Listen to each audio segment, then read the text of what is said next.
All right, let's take a tour of maybe the most complex and busy world you'll ever visit, the one that's going on inside a single one of your cells. In this explainer, we're going to dive into three absolutely essential departments that are working around the clock to keep you going, every single second of the day. Think about it this way. Your body is like this huge nation made up of trillions of tiny, bustling cities.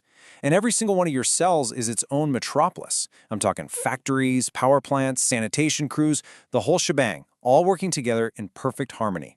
So our tour is officially about to begin. Let's jump in. Okay, first stop takes us to the city's main industrial zone. It's this sprawling, complex place called the smooth endoplasmic reticulum, or, SER for short.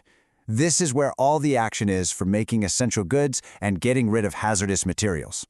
Now here's the thing. If you're looking through a regular light microscope, you can't actually see the SER itself, and cells that are just jam-packed with it, all you see is this kind of general pink glow. Scientists have a fancy name for it, cytoplasmic eosinophilia.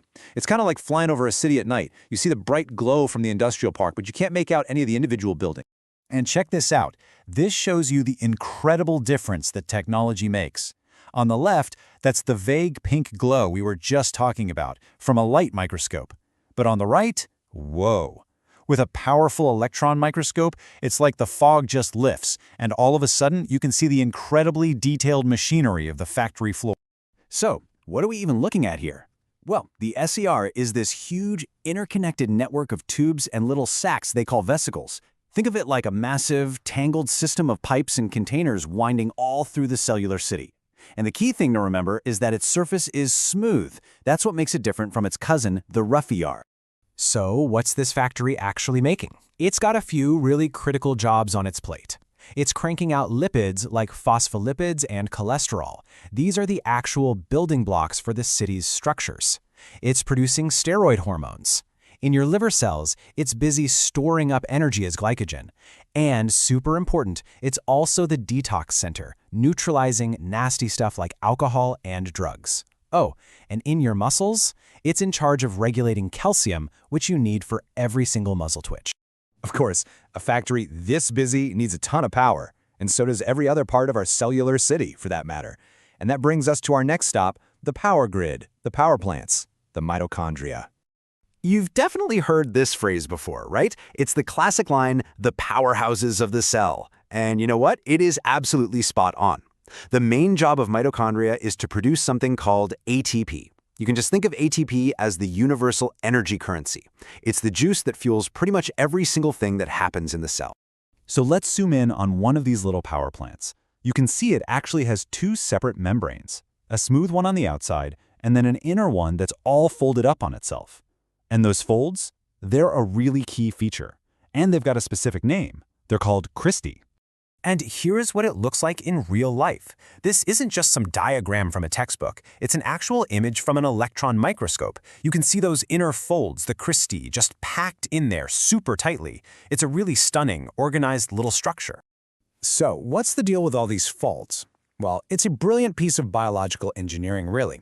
The cristae massively increase the surface area of that inner membrane, and more surface area means more space for all the molecular machinery that's actually generating the ATP.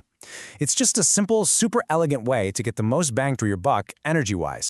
Now, these two membranes create two totally separate compartments or rooms inside the power plant.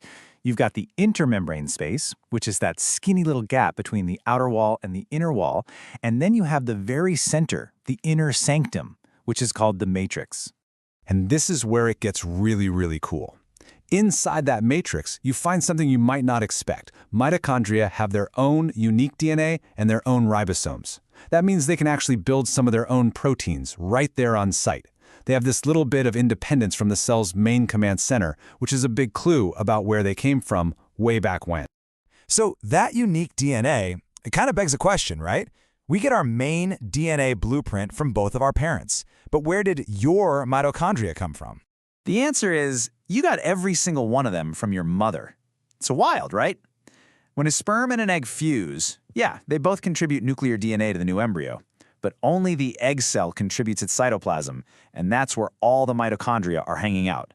So your mitochondrial DNA is this direct, unbroken chain, linking you all the way back through your maternal line. Okay, so for our final stop on this tour, we're visiting the city's sanitation department. A busy city makes a lot of trash, and it's always got to deal with invaders. And that's where the cleanup crew comes in, the lysosomes. So what is a lysosome? Well, it's basically a little sac that's filled with about 40 different kinds of really powerful digestive enzymes. You can think of it as the cell's stomach, or maybe its high-tech recycling center. Its job is to break down old, worn-out organelles, waste products, and anything the cell has swallowed from the outside, like bacteria. And you can see them right here under the electron microscope. They look like these dark, dense little spheres. It makes sense that lysosomes are especially common in cells called phagocytes. These are the security guards and the garbage collectors of your body. Think white blood cells that are just constantly eating up debris and germs. They need a lot of lysosomes to get their job done. So, we visited the factory, the power plant, and the cleanup crew. But here's the most important thing to take away from all this. None of these departments work by themselves. A cell is a city that only works because everything, and I mean everything, works together. And this right here is a perfect picture of that cooperation. What you're looking at is a cell that specializes in producing steroid hormones. And just look at what it's packed with. This huge, extensive smooth ER, that's the factory, and a massive number of mitochondria, the power plants, all working side by side. The reason they're so cozy is because making steroids is a really energy-intensive process. It requires steps that happen in both of these organelles. The SER needs a constant massive river of ATP flowing from the mitochondria to get its manufacturing job done. The factory and the power plant have to be in perfect sync, working in total harmony. And that brings us to one last thought to leave you with. The next time you're working out, or even just walking up the stairs, just take a second and think about what's happening inside your muscle cells.